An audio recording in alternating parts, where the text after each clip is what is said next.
pagar, pagar makan padi. Itulah perumpamaan yang tepat bagi mereka yang diberikan kepercayaan dan tanggungjawab tetapi gagal melaksanakannya. Dia cerita yang adik dia mengandung dan dilakukan oleh ayah kandung dia sendiri.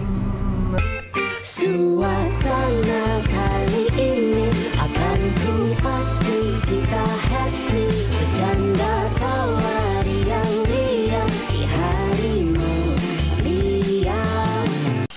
Wanita hari ini, wanita hari ini bijak mengatur, mengurus mata wataknya. Usahawati, ibu istri, permaisuri. Wanita hari ini di zaman moden masih kekalkan adatnya. Dihormati, disayangi, disanjungi. Wanita hari ini. Selamat dengan hari 3 hari bulan Mei. Anda bertemankan saya Segita dan juga Fatin Hamimah Yusof. Merah Mubara semangat wajah. Saya teringat lagu tu. Kalau awak merah mubara merah membara semangat wajah. Kalau saya merah makngah. Oh, tak adalah cantik sangat. Cantik. Setuju tak cantik tak baju cantik, ni? Cantik, alhamdulillah. Okey, apa khabar anda di rumah? Assalamualaikum. Hari ini 13 Ramadan, 12 Syawal. Apa ni, Ramadan tak move on lagi. Yalah, 12 Syawal kita kembali lagi. Sebab apa? Hari Isnin hari tu kita ada rumah terbuka. Betul. Semalam saya tengok Yana dengan Farin makan-makan lagi. Hari ni kita kena back to work dengan orang kata sedikit serius lah. Good to be back into the studio orang kata. Sebab dah lama tak masuk studio. Dan bercakap mengenai mood raya ni kan Fatin, mungkin boleh juga kami berikan anda peringatan supaya minum banyak air. Sebab cuaca pun agak tidak menentu. Ramai yang batuk-batuk. Saya pun baru saja kembali pulih selepas sakit tekak, batuk-batuk. Jadi ni nak berikan anda peringatan dan juga untuk buat diri saya lah. Banyakkan minum air. Okay. Dan jagalah kesihatan anda walaupun kita makan sewaktu hari raya hari tu kan. Jadi kita kena kontrol baliklah kan semua. Baik, dan saya pasti Sugi rata-rata daripada kita mengikuti perkembangan terkini hari ini berkenaan dengan kes adik Bella dan juga pengasas rumah bonda Siti Bainon, yang mana Bainon bersalah 2 pertuduhan abai aniaya Bella. Ini daripada berita harian. Kalau boleh dikongsikan sikit, pengasas rumah bonda Siti Bainon didapati bersalah atas 2 pertuduhan mengabai dan menganiaya remaja sindrom Down dikenali sebagai Bella. Jadi keputusan itu dibuat Hakim Izra Lizam Sanusi di Mahkamah Session Kuala Lumpur pagi tadi. Ya, dan menurut Hakim, pembelaan Siti Bainon bukan sahaja tidak boleh dipercayai dan diterima mahkamah, malah gagal menimbulkan keraguan munasabah terhadap kes pendakwaan. Jadi susulan itu, Hakim memberi peluang kepada peguam Bella Siti Bainon Muhammad Farhan Ma'ruf untuk merayu sebelum mahkamah menjatuhkan hukuman terhadap tertuduh. Tapi apa yang kami kongsikan sebentar tadi adalah keputusan daripada mahkamah di mana Bainon didapati bersalah 2 kesalahan. Ya, jadi sama-sama kita mengikuti kes ini dan selesai berkenaan dengan kes adik Bella dan juga Siti Bainon. Kita nak kembali dengan topik kita hari ini. Kita nak bawakan berkenaan dengan harapkan pagar makan padi. Tapi sebelum kita nak kata kongsikan lebih lanjut Fatin, apa kata kita saksikan TikTok yang disediakan berkaitan dengan topik kita. Kita saksikan. Tertutup mata, hilang semua rela di jiwa, berantakan merantai. Saya tak tahu nak mula cerita daripada mana. Kalau saya nak cerita 3 minit ni tak cukup. Tapi saya nak kongsikan juga cerita ni apabila saya terima satu DM daripada saya punya follower lah. So DM tu adalah, saya agak terkejut terima DM ni, yang di mana dia minta pendapat dan pertolongan saya lah macam mana nak buat. Sebab dia cerita yang adik dia mengandung dan dilakukan oleh ayah kandung dia sendiri. Adik dia dirogol oleh ayah kandung dia sendiri dan sampai mengandung, sampai adik dia tak tahu berapa usia kandungan dia. Korang rasa? Dan yang paling sedih apabila si kakak nak bercerita dan cakap dengan mak dia tak percaya. Dan korang boleh baca dekat bawah ni, ayah dia siap ugut adik dia untuk viralkan video kalau dia beritahu siapa-siapa.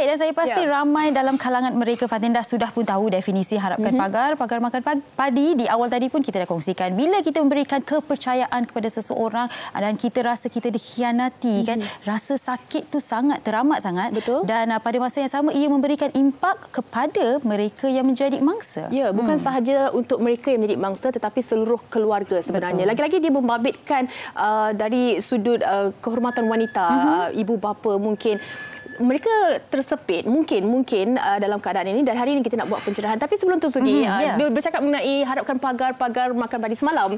Bila saya post promo berkenaan dengan topik hari ini, ramai DM saya pagar makan padi ataupun pegar makan padi. Saya rasa macam pagar, tapi memang pernah ada isu berkenaan dengan pegar. Awak ada ni tak? Ada, pernah. Saya pun ada kekeliruan itu, tetapi sewaktu di sekolah apa yang kita gunakan adalah harapkan pagar makan padi, kerana juga mengikut Dewan Bahasa dan Pustaka, itulah peribahasa yang digunakan. Harapkan pagar makan padi. Okey, dan banyak lagi perkongsian berkenaan dengan harapkan pagar makan padi. Kalau anda mungkin ada soalan ataupun kekeliruan yang nak dikongsikan ataupun nak kami panjangkan kepada tetamu kita sebentar saja nanti, hantarkan di Facebook dan juga di Instagram kami. Boleh singgah-singgah juga di TikTok kita. Kita akan berhenti berehat seketika, kembali selepas ini di WHI. Selepas ini. Wanita hari ini, wanita hari ini. Harapkan pagar makan padi. Itulah perumpamaan yang tepat bagi mereka yang diberikan kepercayaan dan tanggungjawab tetapi gagal melaksanakannya. Isu seperti ini tidak pernah berkesudahan dan pelbagai kes telah dilaporkan sejak kebelakangan ini. Seperti bapa merogol anak sendiri, ibu bersebahat bersama bapa tiri mendera kanak-kanak sehingga maut, pengasuh mengabaikan anak-anak bawah jagaan mereka sehingga ada yang meninggal dunia, dan ada juga ahli keluarga yang sanggup memakan harta anak yatim yang sepatutnya mereka jaga selepas kematian ibu bapa. Anak-anak ini diibaratkan sebagai kain putih yang perlu dicorakkan. Persekitaran yang positif adalah perlu untuk membentuk sasiah dan moral anak-anak. Sifat kepimpinan seorang ayah atau ahli keluarga yang diharapkan untuk melindungi dan mengasihi mereka adalah sangat penting untuk memupuk keluarga yang harmoni dan menjalani kehidupan yang lebih baik untuk masa depan yang cerah. Namun, di manakah peri kemanusiaan dan kasih sayang yang sepatutnya diberikan kepada anak-anak ini, terutama kepada mereka yang masih di bawah umur? Tiadakah rasa ihsan dan tanggungjawab, terutamanya dalam melindungi mereka yang memerlukan perhatian dan kasih sayang dari ahli keluarga? Wow, melihat kepada laporan yang disediakan oleh Ain sebentar tadi, saya rasa macam berdebar-debar. Sebab apa? Saya memikirkan anak tu seperti dalam laporan seumpama kain putih, yang mana dia memang mengharapkan satu perlindungan daripada ibu bapa dan sebagainya. Tetapi sebaliknya, ibu bapa ataupun ahli keluarga sendiri yang mengkhianati dan menggelapkan masa depan mereka. Betul. Setuju sangat dengan apa yang Fatin katakan. Dan tanpa melengahkan masa, kita perkenalkan tetamu-tetamu kita di studio.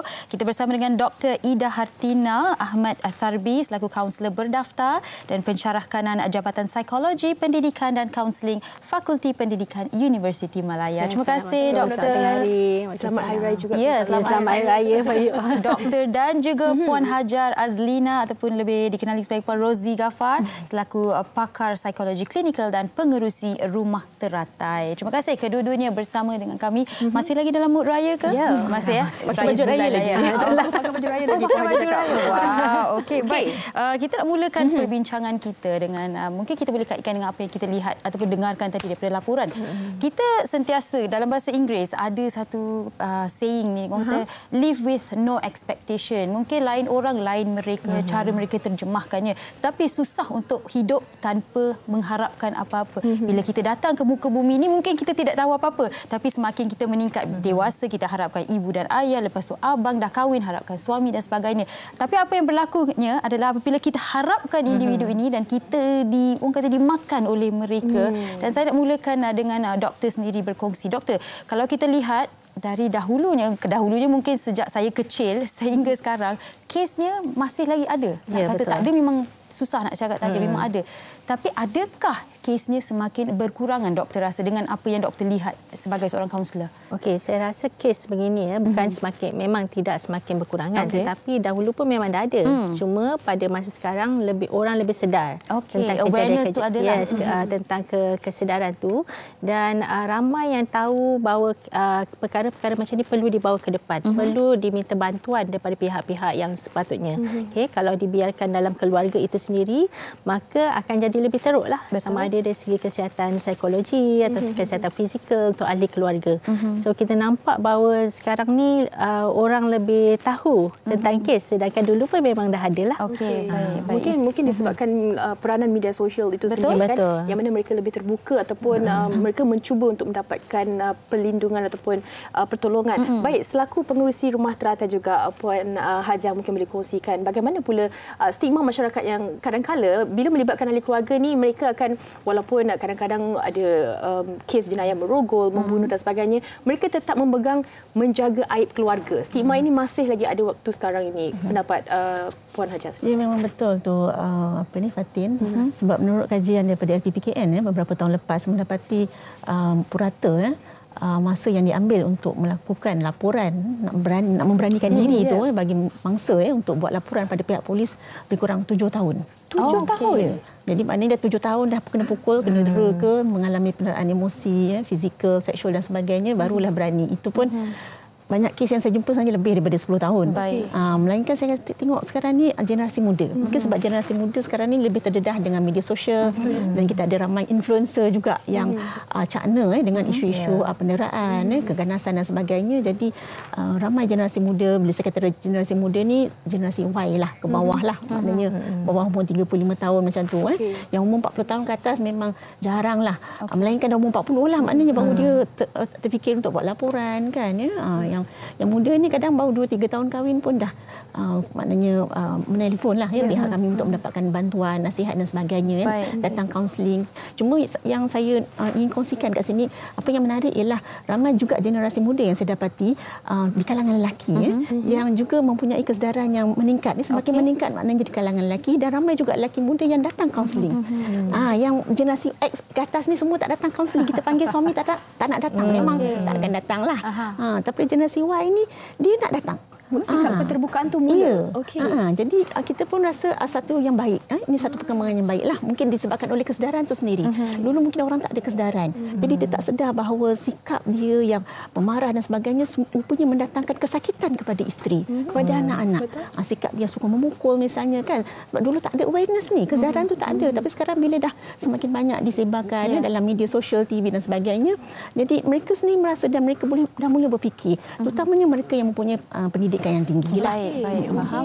Dan maksudnya kesedaran itu ada, sikap keterbukaan itu ada, tetapi masih lagi ada golongan yang mempunyai dilema di antara membela diri sendiri ataupun nak keluar daripada situasi itu, menyalahkan si yang pelaku itu. Baik, kita nak tanya doktor.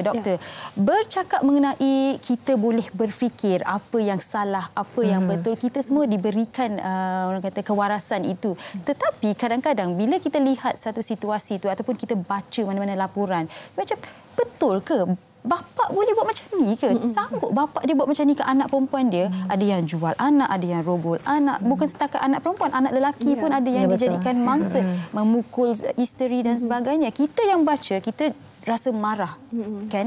Jadi mereka dalam situasi itu, kita hanya boleh fikirkan apa yang mereka lalui, kan? Jadi betapa pentingnya untuk setiap individu mengetahui red flag itu. Kesedaran ada, tapi mungkin red flag itu macam mana kita nak kenal pasti. Okey, ini sangat penting sebab memanglah kalau dalam satu keluarga tu kita harapkan bahawa contohnya ayah menjadi pelindung pada anak-anak, suami menjadi pelindung pada superhero saya, kepada isteri kan, sebab hubungan satu keluarga tu perlu berlandaskan satu hubungan yang sihat. Dan kita tahu setiap orang perlu berkembang dengan baik dan satu keluarga. Tetapi memanglah macam you kata tadi, kadang-kadang tak sangka-sangka keluarga, mungkin disebabkan oleh ada beberapa faktor lah yang membentuk seseorang tu menjadi seorang yang agresif. Contohnya memang ada separuh tu daripada segi tingkah laku dia sendiri. Dia kurang sabar, dia pemarah, dia mungkin melepaskan kemarahan dia pada orang-orang yang lebih dia rasa selamat berbanding lagi dekat, lebih senang dia akses tu yang bahayalah kalau dia rasa macam tak boleh melepaskan kemarahan di luar, dia akan melepaskan kemarahan dalam rumah. Toksik lah. Yes, kepada ahli keluarga dia yang selama ni mengharapkan perlindungan daripada dia. Dan lagi satu, perkara ni mungkin juga berlaku sebab tekanan hidup. So kita kena tengoklah, kadang red flag tu adalah dia bukan berlaku serta-merta. You boleh tengok day by day, satu hari demi satu hari, mungkin orang tu ada mengalami tekanan hidup dalam pekerjaan contohnya. Contoh dari segi keuangan dia. Sekarang ni banyak orang tersepit kan dengan keadaan ekonomi dan juga pekerjaan yang semakin mencabar. Kemudian mungkin perhubungan itu sendiri yang agak toksik. Maksudnya ni mengambil kira dua-dua belah pihak lah. Kalau dua-dua tidak mahu bergalah dan seorang lagi tu ada tendensi untuk lebih agresif, maka dia mungkin akan menyakiti pasangan dia dan juga anak-anak dia. Sebab anak-anak berada di tempat yang sama, kadang tak boleh marah ibu, contohnya dia akan lepaskan pada anak-anak sebab anak-anak ni tak mungkin jenis yang tidak melawan.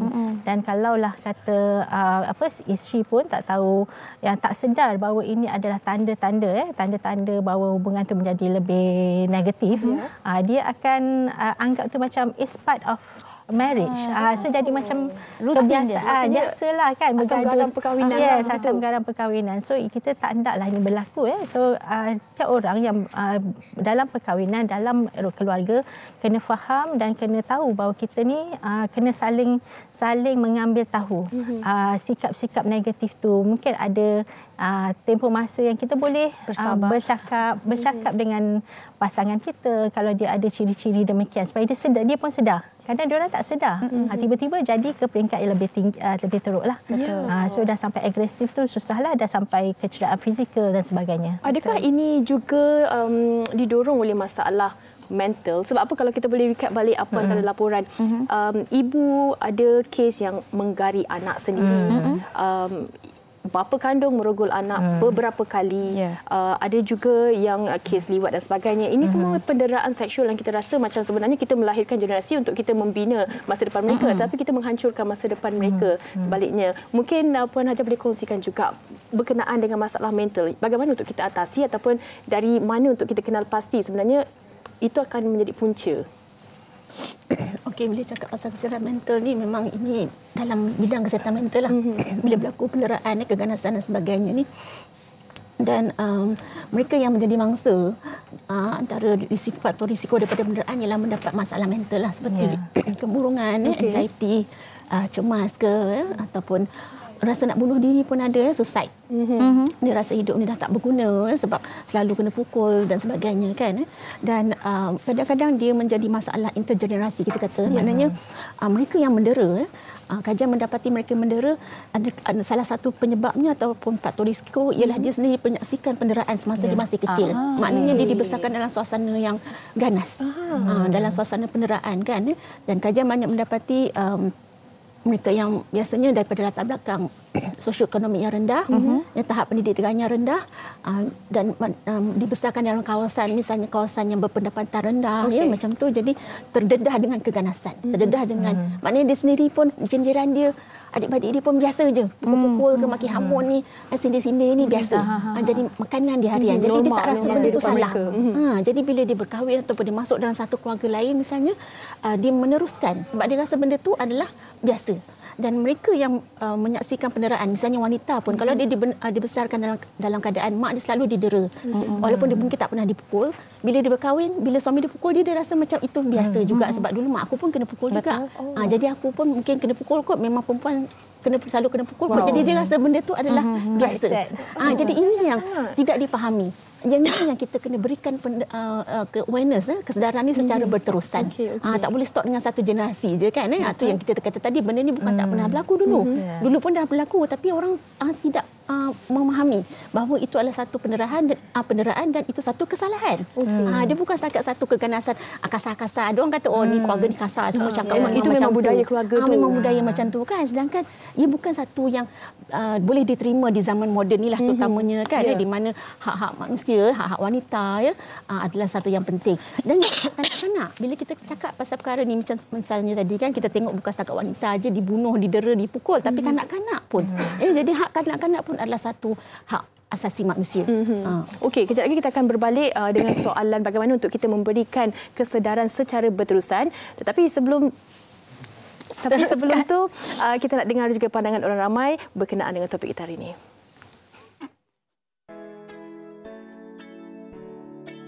Harapkan pagar padi. Okey, so rasa kebelakangan ni banyak berlakunya kes-kes seperti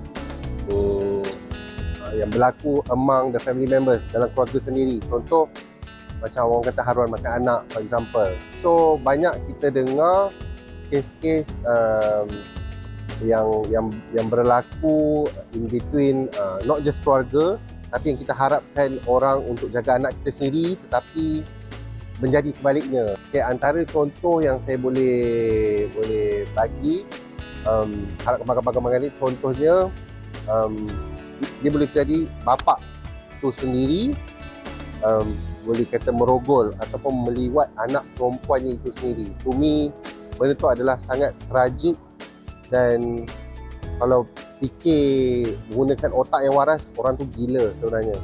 Sebabnya keluarga sendiri, why would you do that? Kenapa sanggup bapa itu sendiri merogol atau meliwat anak tu? So itu antara salah satu contoh ataupun masalah yang berlaku sekarang.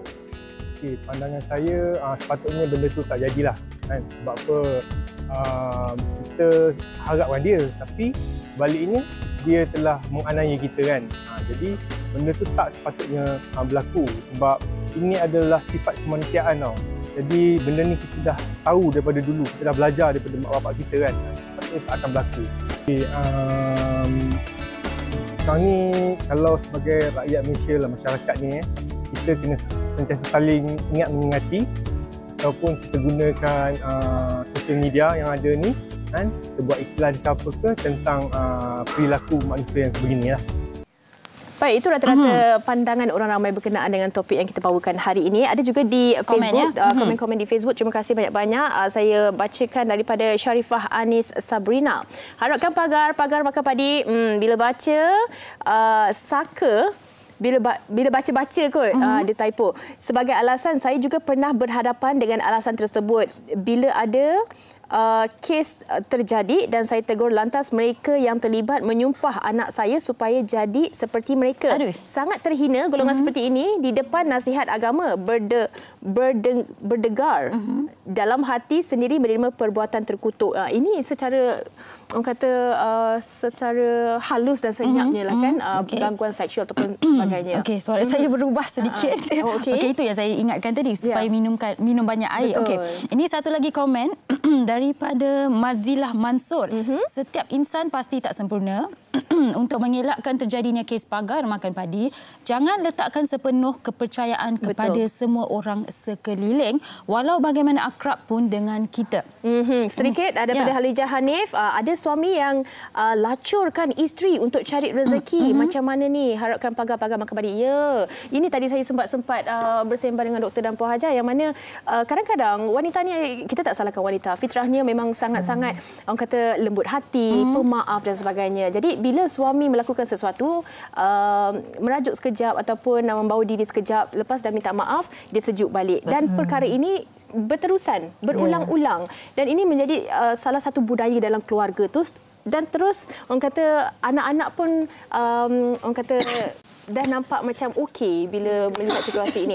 Mungkin doktor boleh kongsikan juga bagaimana sebenarnya untuk kita sebagai seorang wanita ataupun mangsa untuk kita ada orang kata tahu berkenaan dengan hak-hak kita untuk kita terus menjaga keselamatan diri kita. Okey, memang dalam kes-kes sebegini kalau kita buat kaunseling, ramai mangsa yang tidak mau berterus terang sebab mereka rasa bahawa ini adalah kalau dia berterus terang tu macam dia membuka aib keluarga lah, ataupun membuka aib ayah dia, ataupun mungkin membuka aib ibu dia. Dia mungkin dikatakan ibu tak pandai jaga keluarga dan sebagainya kan. So sebenarnya kalau untuk lebih meningkatkan kesedaran lah, kita kena tahu bahawa kalau sesuatu perhubungan tu dah melibatkan physical abuse ataupun penderaan secara fizikal, which sepatutnya tidak berlaku dalam keluarga. Kalau orang dulu-dulu ialah setakat sebab-sebab tu kan mungkin sikit lah, tak apa tu. Kalau dengan kasih sayang ada syarat-syaratnya. Dalam Islam pun macam mana nak memukul anak dan sebagainya kan. Tapi kalau ada melibatkan physical abuse dan juga mungkin dari segi penderaan emosi, kadang physical abuse ni senang nak tengok lah sebab ada tanda-tanda dan sebagainya. Kalau buat laporan pun lebih mudah. Okay? Tetapi kalau misalnya melibatkan penderaan emosi ni agak susah kita nak detect unless mereka betul-betul menceritakan berterus terang, mendapatkan bantuan daripada contohnya pakar kaunseling dan sebagainya, pakar psikologi, supaya kita boleh bantu mereka secara cara-cara macam mana nak cope dengan situasi ini dan apa nak buat kalau dari segi undang-undang dan sebagainya. Sebab perkara macam ni tidak boleh dibiarkan kan, kalau terutama sebab kita tahu bahawa pelakunya berada dalam rumah yang sama. So ini risikonya berterusan. Kalau tidak dihalang, kalau tidak diselesaikan masalah ini, benda tu mungkin berlaku recurrence lagi. Okay, dan kita tak andak bahawa mangsa-mangsa ni terutama para isteri kadang-kadang tu ada yang dah membuat laporan polis, tetapi setelah melalui kaunseling dan sebagainya ataupun si suami datang bertemu dan meminta maaf, memohon untuk menarik balik laporan dan sebagainya, dia pun ubah laporan, kata sebenarnya tak berlaku. And then ada juga yang kita bertemu masa tu beberapa kali sebab berlaku lagi. Contohnya tahun depan datang lagi, tahun lagi satu berlaku lagi. So kita tak nak mereka jatuh dalam cycle di mana mereka rasa bukan quote unquote selesa. Sebenarnya tak selesa lah kan kalau dah kena penderaan secara fizikal atau penderaan secara emosi dan sebagainya. Contohnya kadang-kadang penderaan emosi ni melalui kata-kata yang mengherdik you. Tiap hari suami ni mengucapkan kata-kata yang menjatuhkan maruah you, ataupun kata you tak cantik, you tak pandai buat kerja you, dan kata tu sentiasa sampai kadang-kadang isteri ni boleh daripada self esteem yang tinggi semasa dia berkahwin dengan pasangan dia, jadi self esteem yang sangat rendah. Terus kemurungan. Yes, dan terus ada yang masalah kemurungan, anxiety. Bila suami nak balik rumah dia rasa anxiety sebab mungkin rumah tak siap kemas lagi kan, dah diri tak sedia lagi untuk sambut suami dan sebagainya. That's very simple senario tau, tapi bagi orang yang sentiasa berada dalam loop tu, dia terpaksa get used to it. Dan kalau dia tak tahu jalan keluar, memang susahlah. Dia akan menghadapinya sentiasa. Tak tahu jalan keluar. Betul. Dah sebut mengenai jalan keluar. Kita nak tanya Puan Hajar. Bagi mereka yang menonton sekarang ini, mungkin mereka tahu seseorang yang tengah mengalami situasi ini. Tidak kiralah sebagai seorang isteri ataupun kawan mereka yang juga menjadi mangsa kepada ibu atau ayah di rumah yang selalu menjatuhkan mereka. Dan mereka ingin keluar daripada situasi ini, Puan Hajar. Apa yang biasanya boleh mereka lakukan? Step pertama itu. Okey, sebelum tu kan yang melakukan, yang kes yang kami terima lah yang melakukan penderaan ni terutamanya lah penderaan emosi. Penderaan emosi ni biasanya melalui kata-kata verbal ataupun tingkah laku, jeling ke macam tu kan ataupun tak bagi keluar rumah ke yang tu penderaan psikologi dan emosi ni bukan setakat suami sahaja ataupun isteri, kadang-kadang ibu bapa dan kadang-kadang mertua. Kita pun dapat juga kes mertua, ibu mertua, bapa mertua pun kadang-kadang dan menyebabkan ini kes yang kita dapat wanita ni datang jumpa kami, dia kata saya dibesarkan dulu mak bapak saya memang bagi kebebasan apa semua dan sebagainya, boleh belajar, boleh bagi pendapat dan sebagainya, tapi dia kata sejak saya kahwin 5 tahun lepas ni dia kata mak mertua selalu kontrol. Bukan kontrol dengan perbuatan tapi dengan kata-kata, menyebabkan dia dapat anxiety. Kita pun diagnose dia, rupanya dia dapat keresahan, kecelaruan keresahan ataupun anxiety kan ya. Jadi kadang-kadang benda ni berlaku, jadi kena ambil maknanya ambil tahulah. Jadi maknanya di sini mereka yang menonton ni, kita harap lepas ni cuba jika ada kawan-kawan yang bercerita kan, dia bukan terhad pada suami saja yang mendera, tetapi sebenarnya orang yang di sekeliling kita. Kalau pada kanak-kanak misalnya bukan setakat ibu bapa sahaja, tapi caregiver, maknanya macam pengasuhnya, pembantu rumah pun boleh juga melakukan macam kita tengok di dalam surat khabar pun kan. Jadi bila berlaku tanda-tanda red flag tadilah, maknanya rasa takut ni, rasa misalnya sering ditakut-takutkan ataupun dipukul ke dan sebagainya, bolehlah buat aduan ya. Jika tak berani nak buat aduan, boleh hubungi mereka yang NGO ke misalnya. Kita ada beberapa NGO juga, misalnya macam Rumah Teratai sendiri, WEO Women's Aid Organisation Baitur Rahmah dan sebagainya. Saya dengan Perkhidmatan Internasional Persatuan Kaunseling Malaysia pun boleh menjalankan kaunseling untuk masa-masa lah. Okey. Kadang-kadang apa yang mereka perlukan adalah sedikit dorongan itu untuk keluarkan rasa keberanian itu, sebab memang kita diajar untuk bersabar, tapi perlu ada tahap bila kita harus bersabar dan bila harus kita keluar daripada situasi yang mengancam diri kita sendiri. Betul. Dan saya suka juga nak tanya, kalau kita boleh curahkan kepada penonton, apa agaknya kesedaran yang sepatutnya dalam ahli keluarga, dalam masyarakat, komuniti dan seluruh rakyat Malaysia untuk kita buat secara berterusan untuk kita kurangkan kes-kes demikian. Puan. Satu perkara lagi yang saya rasa penting untuk ditekankan di sini, tak semestinya bila berlaku kes macam ni datang jumpa kaunseling ataupun buat laporan polis terus nak pergi pada penceraian. Sebenarnya ada banyak teknik terapi untuk membantu pelaku.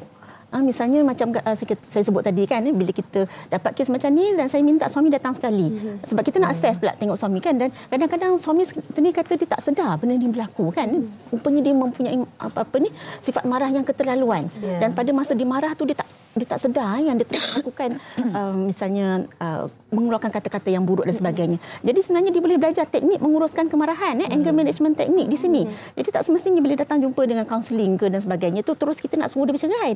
Tak semestinya. Dua-dua belah pihak belajar berkomunikasi dengan lebih baik. Dua-dua belah pihak pun belajar untuk mengetahui pasangan dengan lebih baik dan bagaimana menguruskan emosi, stres dan sebagainya. Sebab kita hidup di zaman yang moden dan mencabar ni memang banyak benda yang streskan kita kan. Dekat traffic light dah stres dah. Saya setuju. Jam stres dah. Masuk nak datang tiba-tiba ni pun stres juga lagi kan. Saya dah 1 jam stres dan sebagainya. Jadi benda-benda yang stres ni dapat bil bulanan stres lagi kan. Ini raya lagi dah stres. Patutnya happy tapi lepas ni dapatlah bil makin naik kan. Jadi itu semua benda yang stres. Jadi kita kena belajar sebenarnya bagaimana menguruskan stres, prioritize kita punya kewangan dan sebagainya. Sebab saya tengok kebanyakan masalah ialah masalah kewangan dan komunikasi. Ini yang menyebabkan tadi jadi marah, jadi bergaduh, dan bukan setakat suami je marah, isteri pun. Jadi kalau ada provokasi? Ya. Jadi isteri pun provok suami, suami pun provok isteri, anak-anak provok, dan jadi satu keluarga tu tiada penyelesaian akhirnya. Jadi sebenarnya semua pihak kena cakna tentang perkara ini dan belajar. Dan bukan setakat kita nak tuding jari tengok orang lain saja, tapi tengok juga diri kita.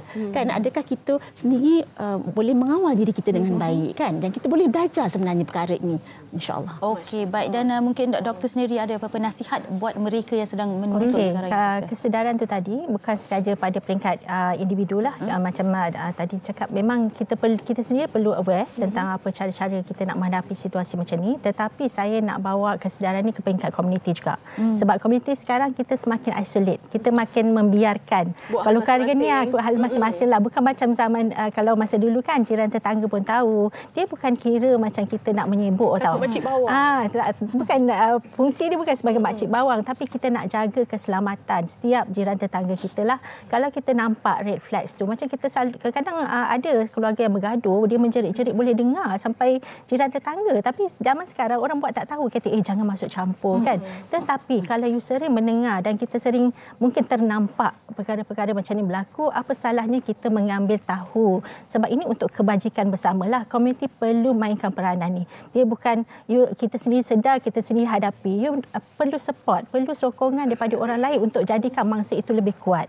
Dan mungkin kita boleh bantu pelaku tu untuk ubah dia punya tingkah laku, sebab dia sedar ada orang lain yang mengambil tahu tentang kebajikan keluarga dia. So ini sangat penting. So battle ni bukan seorang-seorang ni kena sama-sama bantu-membantu dengan niat yang baik untuk kita jaga kesejahteraan psikologi semua orang di keliling kita. Dan satu lagi saya nak tambah, kalau kita nak ambil tahu secara orang kata dalam segi kebaikannya, jangan jadi judgemental lah. Menilai seseorang atas apa yang berlaku kepadanya. Betul.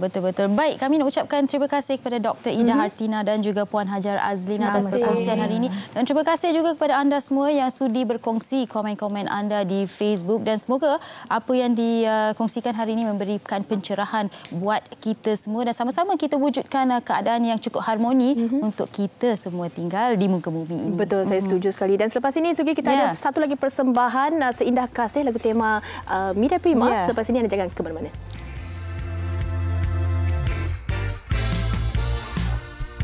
wanita hari ini.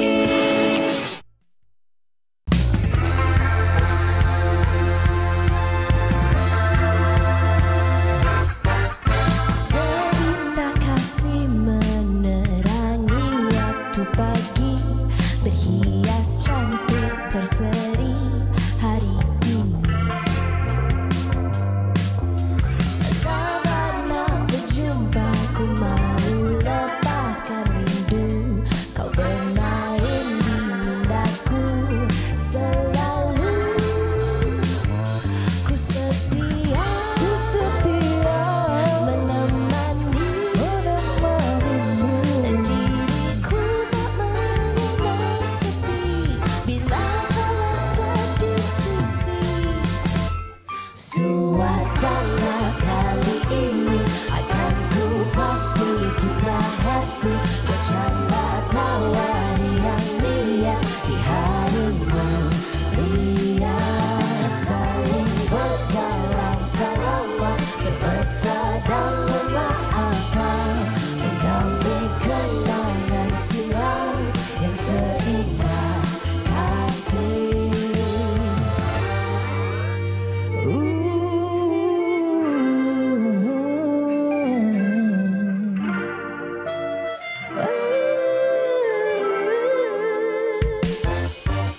Seindah kasih menerangi waktu pagi, kau sungguh cantik berseri hari ini. Telah lama bersabar untuk ku lepaskan rindu di jiwaku selalu. Ku setia menemanimu.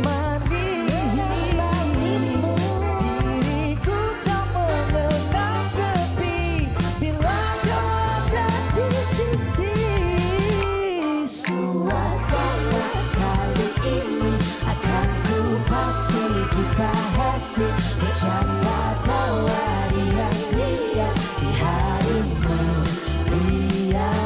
Saling bersalam-salaman, berpesan dan bermaafan, mengambil kenangan silam yang seindah kasih.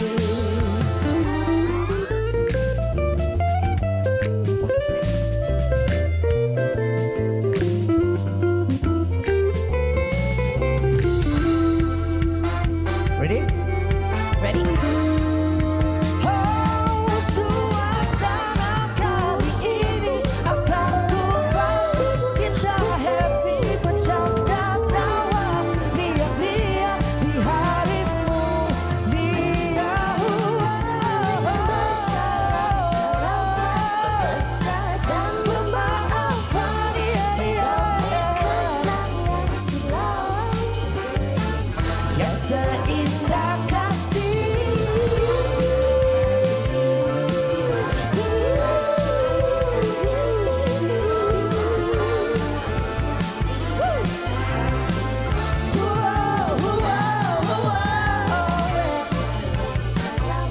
Berpesan dan bermaafan, yang seindah kasih.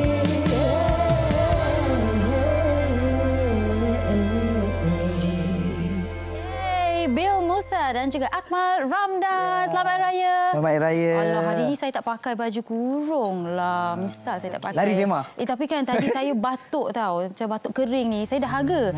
Akak yang jual air tu rasanya dia boleh tak supply Siapa air nak kat air? Siapa studio? nak air? Lah, dia masuk. Mana airnya?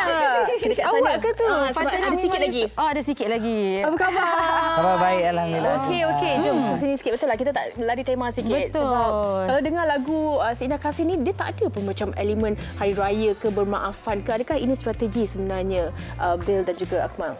Okey, lagu ni adalah lagu yang orang cakap dipilih untuk menjadi tema TV3 untuk raya tahun ini. Okey. Dan lagu ni tak semestinya untuk untuk hari raya sahaja. Sebab kita pun tak selitkan lirik-lirik macam Aidilfitri kan, hari raya. So lagu ni boleh didengar ataupun dinyanyikan. Pada bila-bila masa saja. Hari biasa boleh. Betul. Dia sebenarnya untuk macam untuk family boleh, untuk kekasih boleh. Yes, very general untuk semua orang. Just a feel good song supaya semua orang boleh macam enjoy. And then idea kita supaya macam first day raya tu bila orang bersiap dengan lagu ni. So dapat macam lebih semangat kan? Okey. Saya nak tanya, tahun ni bila anda beraya, adakah lagu ini dimainkan sepanjang hari di rumah anda berdua, Bill? Saya jawab.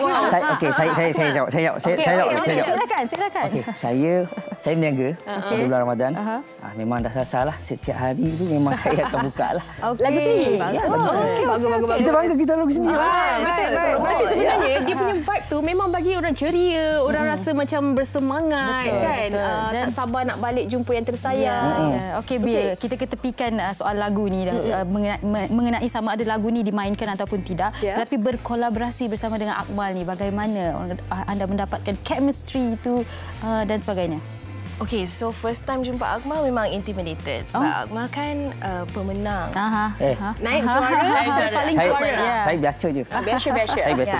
Dia menang vocal competition kan. So, I pun macam nervous lah nak record lagu dengan dia. Tapi first time kita jumpa dekat studio pun dah comfortable. And dia memang macam chill lah. Mana saya okey? Dia macam very playful. So macam instantly chemistry tu ada. So selesa lah nak buat lagu ni dengan dia and collaborate dengan Akmal juga. Sebab I think bila kita nak buat something lagu yang macam cheerful kan, yang orang cakap ada energy, kalau kita punya mood down tak sampai. Tak sampai. Betul. So kita kena macam Yes, betul. Saya setuju. Okey, Bill pula kemunculan kembali setelah sekian lama kan, dan banyak juga lagu-lagu yang dihasilkan. Jadi selepas ni apa pula perancangan? Mungkin genre-nya lain dikongsikan? Okay, so genre Bill lepas ni, my plan is to buat genre macam Bill buat dulu. So my first two albums memang Bill buat macam lagu-lagu folksy, lagu-lagu chill macam tu. So Bill nak kembali ke my roots lah kan. Kita nak buat lagu folksy and chill tapi lagu yang sangat sendu. This is my style. Okey. Tahun ni ada tak apa-apa yang akan dikeluarkan? InsyaAllah yes. Tapi buat masa sekarang tak boleh reveal lagi. Tak boleh reveal. Surprise lah. Next time. Okay, next time. Macam mana perancangan selepas ini? Selepas Indah Kasih. InsyaAllah kita akan keluarkan single. Tapi kena tanya Abang Aidil lah. Semua nak je kejutan ni. Ada kejutan dia. Ada kejutan dia. Saya masih lagi menjual air. Mana tahu muzik video awak perlukan orang yang jual air. Kita berenam sanggup. Kita berenam kawan-kawan. Kita continue. Yang jual itu continue. Yes, ada. Okey, dan mungkin kata-kata akhir untuk peminat anda berdua, Bill, ucapan raya. Untuk semua peminat di luar sana, teruskan mendengar lagu Si Indah Kasih Bill Musa bersama Akmal Ramdan. And teruskan promote lagu ni, guna untuk TikTok, guna untuk IG Reel semua. Akmal. Dan saya nak ucapkan ribuan terima kasih kepada Alternate Records dan juga Bill Musa kerana sudi berkolaborasi dengan saya. Dia ambil saya untuk menyanyikan lagu Si Indah Kasih, dan pada semua jangan lupa bila dah upload story ke buat video ke apa semua, jangan lupa pakai lagu Si Indah Kasih. Dan saya nak ucapkan selamat Hari Raya untuk semua. Berayalah dengan cermat. Jiwa selamat. Itu dia. Jangan lupa tag juga Bill dan juga Akmal kan. Kawan-kawan saya cakap ada hand gesture dia macam ni. Macam mana tadi awak cakap Si Indah Kasih macam ni? Macam mana? Itu Si Indah Kasih lain. Si Indah Kasih lain. Okey. Apapun kita akan berhenti berehat seketika, kembali selepas ini di WHI. Terima kasih Bill. Terima kasih. Selamat Raya. Match-matchy lah. Wanita hari ini.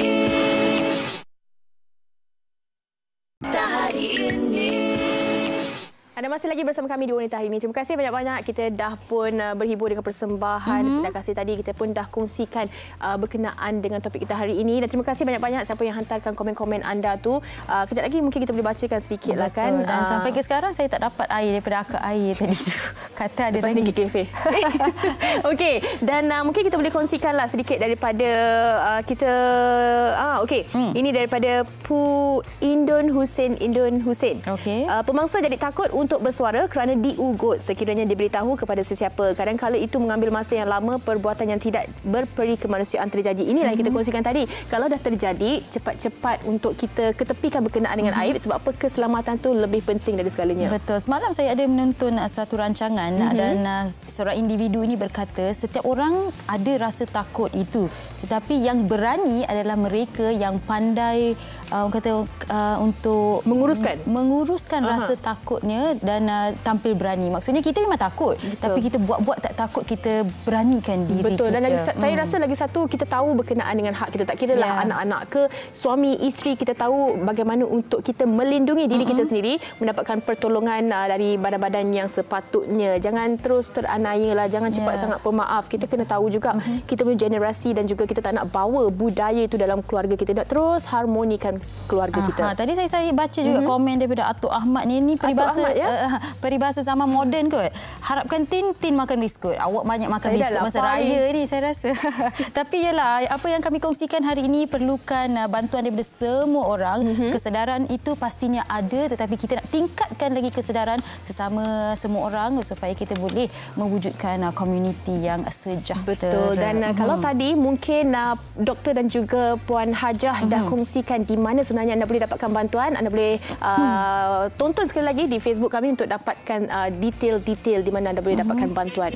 Betul. Dan bercakap mengenai bantuan tadi, Puan Hajah pun ada berkata yang tidak semua situasi akan berakhir dengan penceraian. Kalau melibatkan insiden rumah tangga kan, kita boleh ambil anger management anger management course, kita boleh berjumpa dengan kaunselor dan setelah itu baru kita cari penyelesaian. Dan kadang-kadang ada, tetapi kadang-kadang ada juga insiden yang memerlukan kita ke mahkamah. Tercabut earpiece saya. Dan esok kami akan bawakan penyelesaian di luar mahkamah bersama rakan-rakan kita yang lain. Terima kasih atas perhatian anda. Kita jumpa lagi esok. Terus jaga diri, minum air banyak-banyak, okey? Assalamualaikum. Terima kasih. Bye-bye. Bila kau ada di sisi, suasana kali ini akan ku pasti kita happy. Bercanda tawa riang-riang di harimu riang, saling bersalam-salaman, bermesra dan bermaafan, mendamai kenangan silam yang seindah kasih.